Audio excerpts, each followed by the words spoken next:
How's it going, guys? So today we're going to be changing out this engagement belt on the GXV 160, the Toro 21-inch, and this is that belt number, that size, and I believe it was like $28. Yes. Now the reason why we're changing it is because once I hit the engagement on it, it engages and it grabs on and everything, but what ends up happening is that it starts slipping once it hits pretty tall wet grass. It slows down. Another thing we're going to be doing is the oil change. You see all this oil here? Well, there's this rubber gasket that goes in there.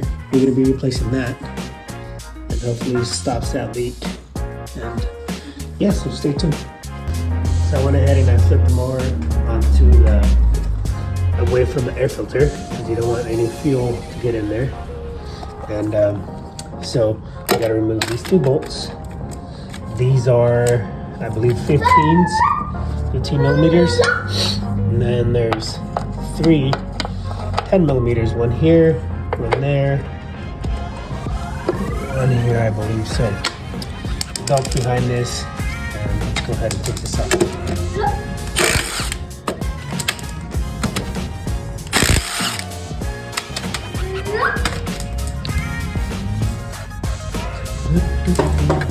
So you can take off this cover, take off the blade. We're also going to be replacing the blade.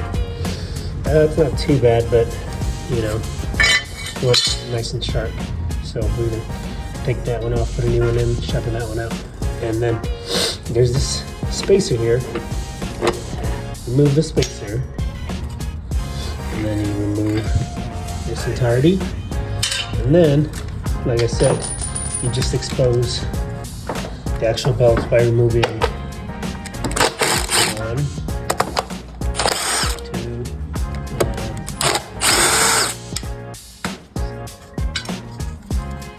it's fairly simple. There you go. Now, here it is. Once you hit that lever up there, this engages, and as you can tell, it's not too worn out, but it's getting to the point where when you engage it, it does cut, but you could feel and you could see that the blade doesn't really cut anymore. So yeah, we're gonna go ahead and we're gonna switch this out. There is an adjustment. You can make these tighter, so you can pull this string back a little bit so it engages tighter. The only reason I don't like doing that, this spring, the only reason I don't like doing that is because it engages the blade even when you don't have that lever on. So yeah, that's definitely a big no-no. And I'm looking at this, and this motor, this actual motor bolt is loose. So I don't know if they forgot to put a thread lock on there. But yeah, it's a good thing to look at these and make sure everything's nice and tight and working. So I basically tightened this up. Just very weird that it got loose. I don't know why. But so now I'm gonna have to loosen this up. Went ahead, loosened it up. Now this is the brake. This is what actually stops the clutch. And once you pull the lever, there's a string and it pulls back on this, and it allows the belt to engage. So there's also, as you can tell, this washer here. Make sure that you leave it on. You're fine, baby. He's fine. So there is this bearing here. Be very careful with this bearing, because last time I went ahead and I damaged it, and it was like $60. So yeah, you definitely don't want to damage that. So we're gonna go ahead and we're gonna have to take this off, remove this belt, just loosen it. You could take the belt off, maybe just loosen it, and we'll slap this new one in there. And as you can tell, it's not too worn out. But like I said, it wasn't engaging as it should have. And you kind of don't want to be messing around with the actual equipment at a customer's house because it takes forever. But, so yeah, I'm gonna go ahead. The next step is gonna be removing this and loosening it and trying to see if I can get this belt off. So I went ahead and I removed that 15 millimeter and I removed the belt. And so this is that bearing that I was telling you to be very careful with. This is the actual bearing. Be very careful with it. It's $60. This is that guide. And this washer goes in between here, the bearing. And let me show you the old belt. It looks pretty good. Like I said, it still engages, but I could definitely see the signs of it being worn. So I want to replace this before my season starts. And then, yeah, it's good preventative maintenance. This belt here lasted me about, I want to say, 7 months, 8 months. So they last a while, but like I said, I highly recommend you change these out before your season starts, so that way you're not stranded in the customer's yard. So I'm gonna go ahead, I'm gonna put this one back on. Goes on there.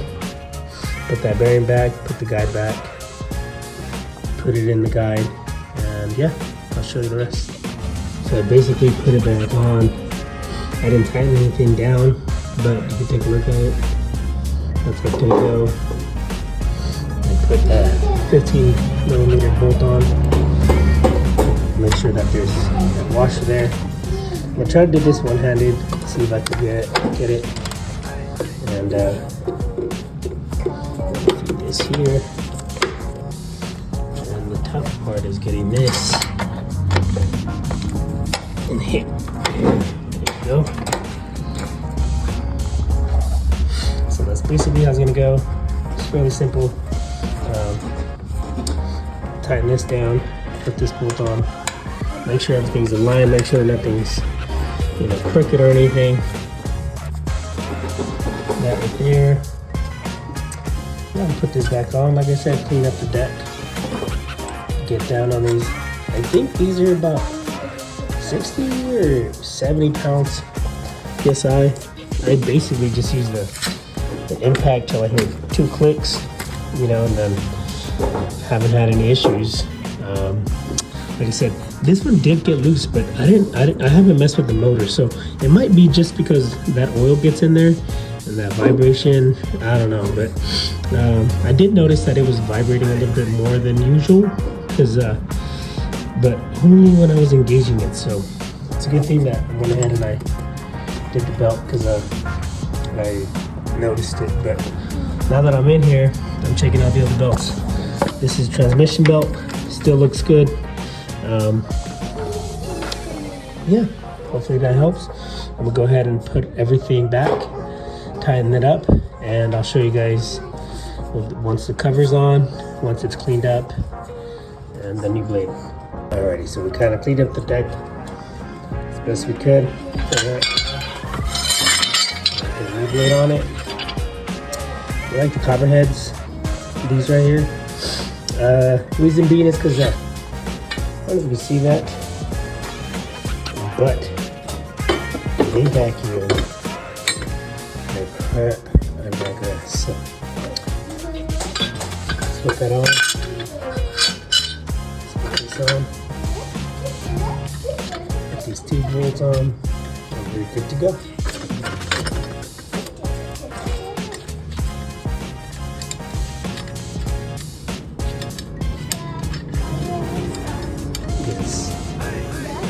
Almost.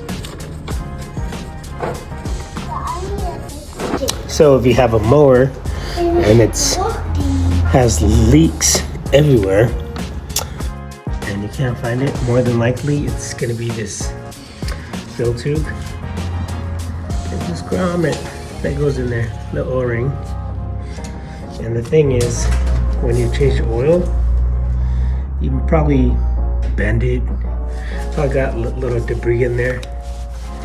And what ended up happening, it didn't make a perfect seal. So now, that's where oil leaks from. So today we're gonna go ahead and change the oil. And on this Toro 21-inch commercial. And we're gonna be also replacing that O-ring. Now, truth be told, I don't know what size it is. I just went ahead and I went to my local dealership and I told them, hey, I need one of these O-rings. And right away, they knew what to give me. They said, oh yeah, it's definitely this. And they said it's super common. And so yeah, we're gonna go ahead and we're gonna change the oil. And before we do any of that, we're gonna clean it up. So that way, if there is another leak somewhere, we could easily find it. So stay tuned. So what I'm gonna do is I'm gonna change the oil on this. I try to change it at least once a month or every 20, 25 working hours. So, and I've had this mower here since 2022, I believe. So it definitely makes it last. What I end up doing is I get that.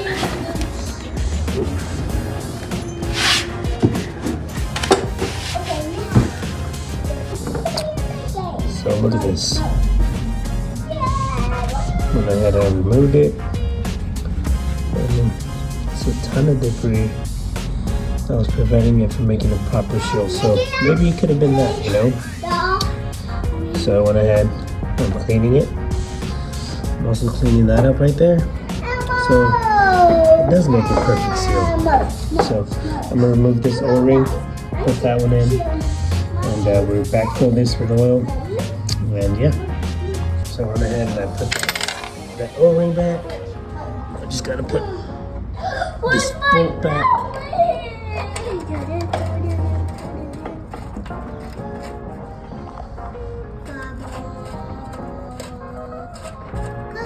And I'm gonna backfill it with, I believe it's oil, I'm not too sure. Just a ready container of that small motor.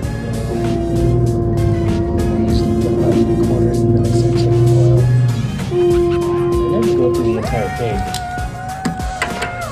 So again,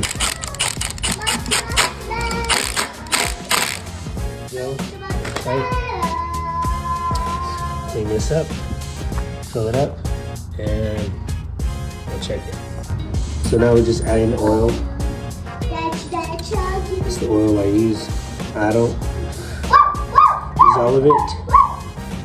I go ahead and I use maybe about 3/4 of it, and then I see where it stands, and then I top it off, and that's about it. So it takes about, alright, stop, and check, and yeah, that's basically it. Hopefully that helps you. Like I said, if it leaks, it's more than likely that O-ring probably has an obstruction. Yeah, hopefully that helps.